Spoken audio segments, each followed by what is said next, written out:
1,00,000 रुपया में 38,000 रुपया कमीशन चले जाते हैं। 10-12 हज़ार रुपया दे रहे हैं वो जो संवेदक है, जो कॉन्ट्रैक्टर है वो कमाते हैं। तो 50 आधा पैसा में काम कैसा होगा? 2 साल में नहीं टूटेगा, साल भर में टूटेगा। कोई आदमी 4 दीवार के अंदर में रह के VIP होटल में रहकर 5 सितारा होटल में रहकर वो व्यक्ति जनता के दुख दर्द को नहीं समझ सकता है। जो व्यक्ति कदमा में टाटा कंपनी के बिजली पानी का सुविधा भोग रहा है, टाटा कंपनी की बिजली में वो रह रहा, रात भर चैन से सोता है। हमारे लोग बिजली के बिना रात भर बैठ के बिताते हैं, सुबह ड्यूटी जाना है, काम पर जाना है। तो जो यहाँ रहता है, जो AG सबको मिल सकता है। हमारी धर्मपत्नी पढ़ी लिखी, जितने भी उम्मीदवार है सबसे ज़्यादा पढ़ी लिखी, MA पढ़ी हुई है, सबसे सहज मिलने वाली। हम एक साधारण घर के लोग हैं।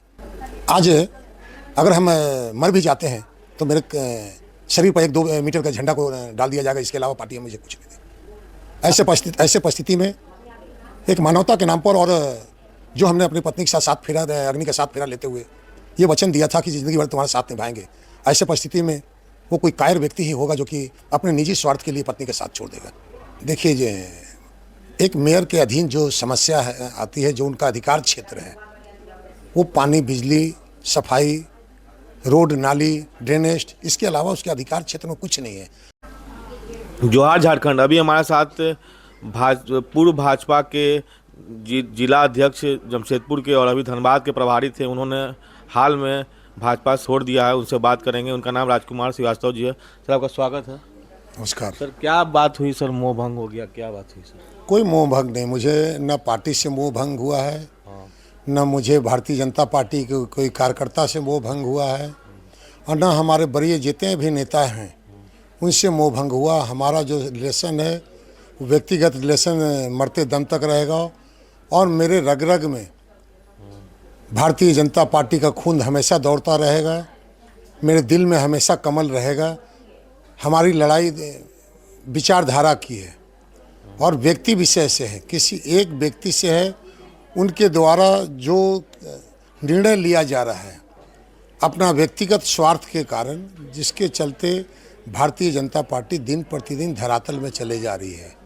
और इस विषय को सामने लाने के लिए, क्योंकि भविष्य में कोई भी कार्यकर्ता उपेक्षित ना महसूस करे, आज जो उनके साथ हो रहा है, कल के कोई भी व्यक्ति 2 दिन में कहीं से पूंजीपति कोई व्यक्ति आएगा। अब भारतीय जनता पार्टी का 40 साल 45 साल का संघर्ष को वो क्षण भर में मिटिया मिलन करके उसे पार्टी से बाहर कर देगा। नए नए दूसरे दल से लोग आएंगे, उन्हें सम्मानपूर्वक उच्च स्थान पर बैठाया जाएगा। तो आखिर भारतीय जनता पार्टी का झंडा आखिर में कौन ढोएगा, कौन अपना लघु बहाएगा? हमें बोला जाता था हमारी पार्टी त्याग, तपस्या और बलिदान की है। हमने त्याग किया, तपस्या दिया, अब अपने आप को बलिदान दे रहे हैं ताकि कार्यकर्ताओं का सम्मान बचा रहे। तो सर, आपको 7 दिन का आपने उनसे पत्र लिख के कुछ मांगा तो आपको निष्कासित कर दिया गया, इसका कारण? मुझे निष्कासित नहीं किया गया। मुझे एक नोटिस दिया गया, 12 तारीख का डेट का नोटिस था। 14 तारीख को शाम में नोटिस मिली 2:30-3 बजे, और मुझे ये कहा गया कि आप दल विरोधी कार्य, मतलब अपनी पत्नी का साथ दे के आप दल का साथ गद्दारी कर रहे हैं, दल के अनुसार आप उनका साथ नहीं देना चाहिए। अब मैंने 45 वर्ष भारतीय जनता पार्टी को दिया, जिस समय हमारा दाढ़ी मूछ तक नहीं निकला था, उस समय हम भारतीय जनता पार्टी के संघ के संयोजक के रूप में भारतीय जनता पार्टी में आए।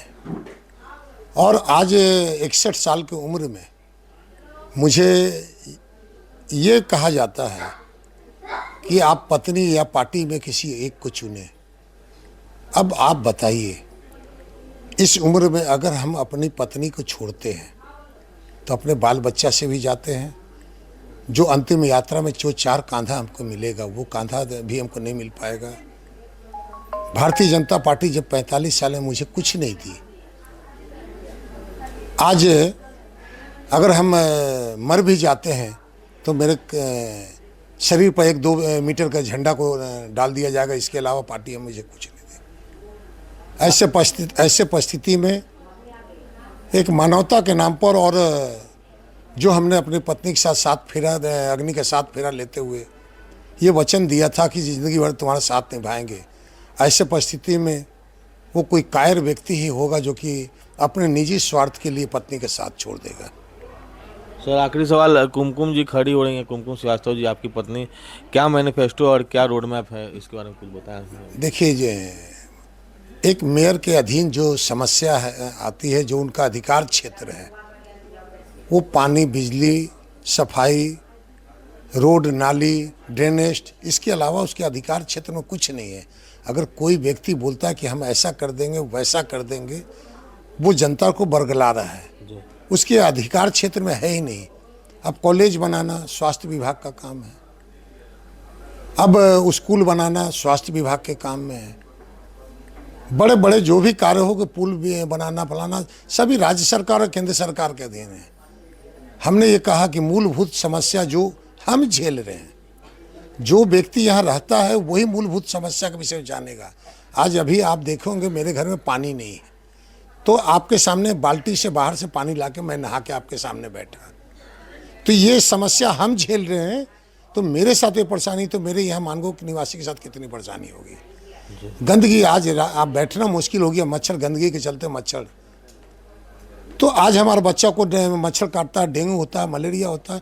ये सब समस्या वही झेल सकता है, वही महसूस कर सकता है जो व्यक्ति, जिनको खुद वो महसूस हुआ हो।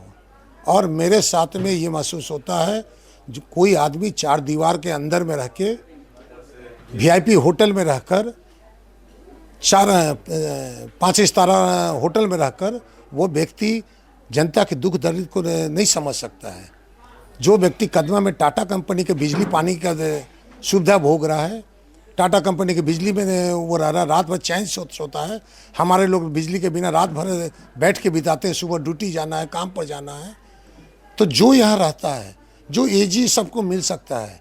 हमारी धर्मपत्नी पढ़ी लिखी, जितने भी उम्मीदवार है सबसे ज़्यादा पढ़ी लिखी, MA पढ़ी हुई है, सबसे सहज मिलने वाली। हम एक साधारण घर के लोग हैं। हमारे माता पिताजी गवर्नमेंट एम्प्लॉई, एक 4th ग्रेड स्टाफ थे, हमारी माँ नर्स थी। हम उस जगह से उठ के आज आपके समक्ष जनता के बीच में खड़ा हूँ, और मुझे आशा है, पूर्ण विश्वास है कि अगर आप श्रीमती कुमकुम श्रीवास्तव को 2 नंबर छड़ी छाप पर वोट दे के विजयी बनाते हैं, तो मैं ऐसा व्यवस्था करूंगा कि सबसे पहले इन सारे काम का जननी जो है भ्रष्टाचार है। मेरा पहला बार भ्रष्टाचार पर होगा, और भ्रष्टाचार, जिस दिन भ्रष्टाचार नगर निगम के अंदर से खत्म होगा, आप रूपी आपको सफाई दिखने लगेगा, नाली देखे, जो नाली बनने का, जो बन के 2 दिन में टूट जाता है, 35% 38% के तो कमीशन में चले जाता है। अगर 1 लाख रुपया में 38,000 रुपया कमीशन चले जाता है, 10-12 हज़ार रुपया वो जो संवेदक है, जो कॉन्ट्रैक्टर वो कमाता है, तो 50 आधा पैसा में काम कैसा होगा। 2 साल में नहीं टूटेगा, साल भर में टूटेगा।